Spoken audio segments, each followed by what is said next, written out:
ایران اور امریکہ کی جنگ جو کہ پچھلے ہفتے بروز ہفتے کو شروع ہوئی، اس کا اب 6 روز ہو گئی ہیں۔ اس جنگ میں تقریباً اب تک کی جو اطلاعات سامنے آ رہی ہیں، تقریباً 1100 سے زائد ایرانی شہید ہو چکے ہیں۔ اور دوسری جانب بات کی جائے جو کہ ایران نے اپنے جوابی حملے لانچ کیے، ریٹیلیٹ کیا، ان حملوں کا جواب دیا، تو ان حملوں کے نتیجے میں تقریباً اب تک کی جو اطلاعات ہیں، تقریباً 20 اسرائیلی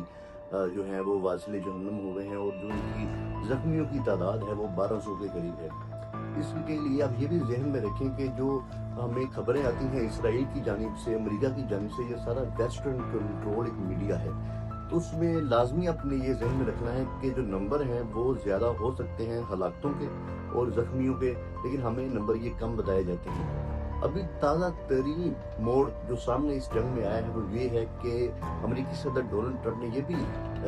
عندیہ دیا ہے کہ وہ ایران میں جو ہے US ملٹری پرسنل وہ داخل ہو سکتے ہیں اور رجیم چینج میں اپنا کردار ادا کر سکتے ہیں۔ لیکن اس بیان سے پہلے بھی سب سے خطرناک ترین موڑ وہ تب آیا جب علی خامنائی جو ایران کے سپریم لیڈر تھے، ان کی شہادت ہوئی آج سے 3 دن پہلے، اور اس نے پوری دنیا کو ہلا کے رکھ دیا، کیونکہ وہ ایک بہت بڑا ایونٹ تھا، اور ان کی عمر تقریباً 86 سال تھی، اور وہ تقریباً پچھلے 26 یا 27 سال سے ایران کے سپریم لیڈر کے طور پہ فرائض اپنے انجام دے رہے ہیں۔ تو بھی فی الوقت بات کریں کہ US ملٹری پرسنل جو بوٹس آن دی گراؤنڈ کی جو ایک سینیریو ہے، کیا یہ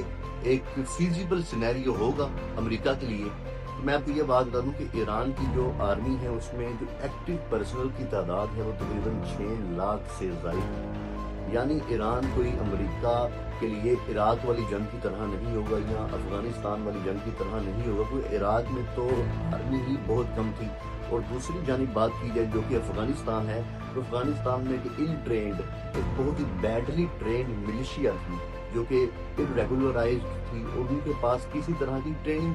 کا تو بالکل ہی فقدان تھا۔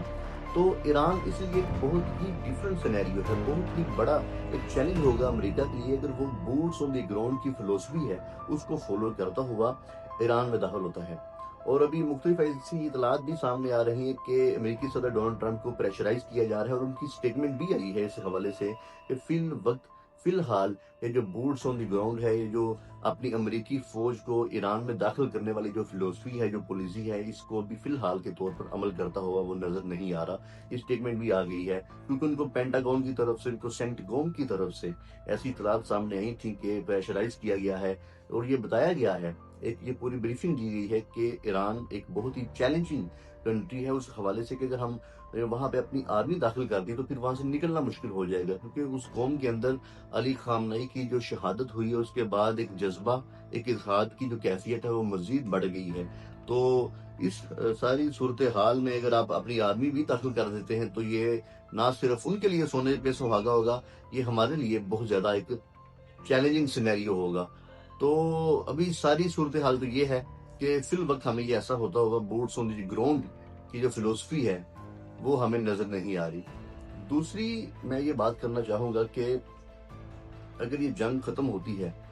تو اس جنگ کے ختم ہونے کے بعد ایران اپنے جو میڈل ایسٹرن الائز ہیں، جو ایران کے الائز تو اب نہیں کہہ رہے لیکن ایران کے ایک طرح کے نیبرز ہیں، ان پر ایران نے جو حملے کیے اور جو تابڑ توڑ حملے کیے ایران نے اسرائیلی اور امریکہ کے حملوں کے جواب میں، ایران ان کو کس طرح کانفیڈنس میں لیتا ہے۔ اور میرا یہ خیال ہے کہ ایران کو کانفیڈنس میں لینا پڑے گا، قطر کو، بحرین کو، عمان کو، ایون کہ سعودی عربیہ کو بھی، اور ان میں سے کچھ ایسے کنٹریز بھی ہیں جن میں UAE ہے، جن میں قطر ہے اور جن میں سعودی عرب بھی ہے۔ انہوں نے یہ اعلان کر دیا ہے کہ وہ اپنی جو ایئر سپیس ہے اور اپنی جو ٹیریٹری ہے وہ ایران کے خلاف استعمال نہیں ہونے دیں گے۔ تو ایران نے جو جوابی وار کیے، جوابی حملے کیے، اس کے ہمیں کچھ مثبت اثرات ملتے ہوئے نظر آ رہے ہیں، کچھ پازیٹیو ایفیکٹس ہمیں ملتے ہوئے نظر آ رہے ہیں کہ ان ملکوں نے اعلان تو کیا ہے کہ ان فیوچر مستقبل میں اپنی کوئی ٹیریٹری بھی ایران کے خلاف استعمال نہیں ہونے دیں گے۔ لیکن اس جنگ کے بعد اللہ سے دعا ہے کہ جنگ جلدی رکے، اس جنگ کے بعد تقریباً مجھے لگتا ہے کہ ایران ان ملکوں سے جا کے بات لازمی کرے گا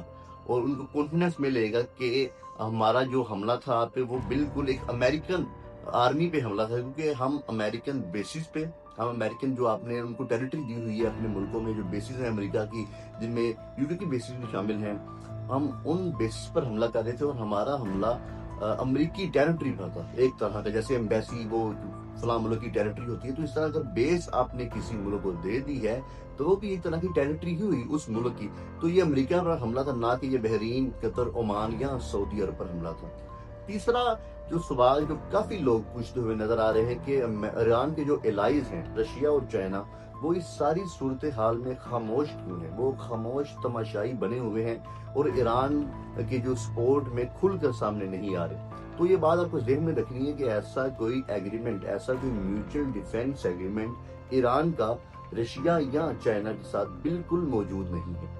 ईरान ने 2025 में स्ट्रेटेजिक डिफेंस एग्रीमेंट किया रशिया के साथ। इसमें उन्होंने कहा कि हम अपनी तिजारत, इसमें उन्होंने कहा कि हम अपनी मिलिट्री इक्विपमेंट्स और मिलिट्री रिलेशंस को मजीद इनहेंस करेंगे, लेकिन इस सारे एग्रीमेंट में ये कहीं भी नहीं लिखा था कि attack on one country will mean attack on another country, यानी कि एक मुल्क पर हमला दूसरे मुल्क पर हमला तस्वुर किया जाएगा। म्यूचुअल डिफेंस एग्रीमेंट की कोई भी शिक इस एग्रीमेंट के अंदर मौजूद नहीं। तो सिर्फ जुबानी कलामी तो एलाइज वो आपके हैं, लेकिन आपका उनके साथ ईरान का रशिया या चाइना के साथ कोई इस तरह का म्यूचुअल डिफेंस एग्रीमेंट मौजूद नहीं है। लेकिन आप ये भी बात जहन में रखें कि इन दोनों ममालिक के दरमियान, इनके ईरान और रशिया के दरमियान ओवर द ईयर्स बड़े बेहतरीन एक तजारती और आर्मी मिलिट्री के ताल्लुकात हैं। जो जंग हुई, आप ये कह लें फरवरी के एंड पे जो अमेरिका ने हमला किया ईरान पर, उससे एक महीना पहले जनवरी 2025 में ईरान और रशिया की जो नेवल जो अपनी कह रहे naval branches of the military हैं, उन्होंने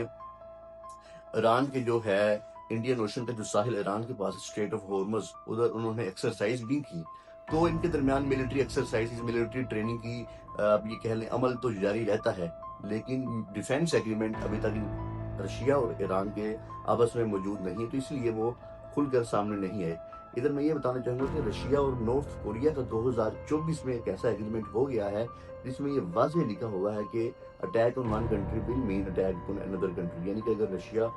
पर हमला होता है या नॉर्थ कोरिया पर हमला होता है तो कोई एक मुल्क दूसरे मुल्क को बचाने लाजमी आएगा। नॉर्थ कोरिया और रशिया के दरमियान ये एग्रीमेंट मौजूद है। ईरान इसको एज एग्जाम्पल ले सकता है और इस जंग के बाद अपना जो है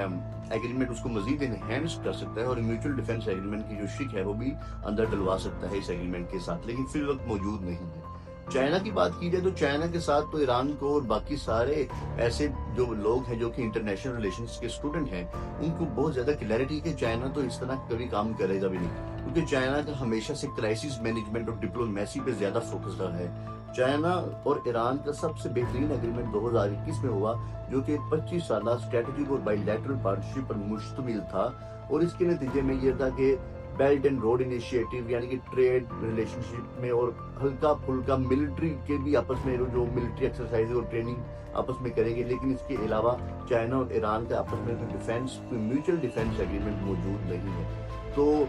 चाइना वाले मामले में तो ईरान बहुत क्लियर है कि चाइना कभी भी खुलकर सामने किसी मुल्क के लिए जंग में नहीं आएगा, और चाइना की शुरू से पॉलिसी है वो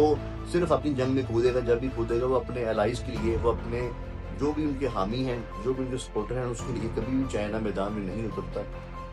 तो चाइना के मामले में तो वो ज्यादा क्लियर है कि चाइना की शुरू से ही पॉलिसी क्राइसिस मैनेजमेंट, डिप्लोमेसी और इंगेजमेंट की रही है। और अभी भी चाइना के जो फॉरेन मिनिस्टर, उन्होंने इसराइली फॉरेन मिनिस्टर से रब्ता किया और उनको कहा कि निगोसिएशन की तरफ जाएं, टेबल की तरफ जाएं, डायलॉग की तरफ जाएं। तो ये थी सूरत हाल चाइना और रशिया की। दूसरा ये कि डोनाल्ड ट्रम्प बिल्कुल ही ना समझ आने वाला एक करेक्टर है, जिस तरह वो बैठा हुआ है। अमेरिका जो कि दुनिया की अभी फिल वक्त सबसे ताकतवर तरीन मिलिट्री और सबसे ताकतवर तरीन एक मुल्क है, उसके ऊपर वो बैठा हुआ है एज ए प्रेसिडेंट, लेकिन उसकी जो पॉलिसी है वो बिल्कुल किसी को समझ नहीं आ रही। अभी ये वाज़ेह हमें ऐसे फैक्ट्स भी सामने आ रहे हैं कि पेंटागन और सेंटगोम, यानी कि यूएस मिलिट्री जो है वो जो डोनाल्ड ट्रम्प का जो प्लान था, यानी कि अगर आप अली खामनेई को शहीद कर देते हैं तो ईरान में रिजीम चेंज आ जाएगी, उन्होंने कहा है कि भाई आपके पास जो टोटल प्लान है, फुल प्लान है, वो है कहाँ पे? अली खामनेई को तो शहीद कर दिया, लेकिन उसके बाद जो ईरान की अवाम है वो ज्यादा ईरान की जो रिजीम है, जो कि इस्लामिक रिजीम है, जो कि over the year conservative regime है, उसके ज्यादा हामी के तौर पर सामने आए हैं। तो कोई प्लान नहीं है जी अमेरिका के सदर के पास भी, कोई प्लान नहीं है इसराइल के पास भी, जस्ट एक जंग थी और इसको रीजनल वार अब बना दिया गया है। तो उम्मीद करते हैं कि ये जंग जल्दी खत्म हो।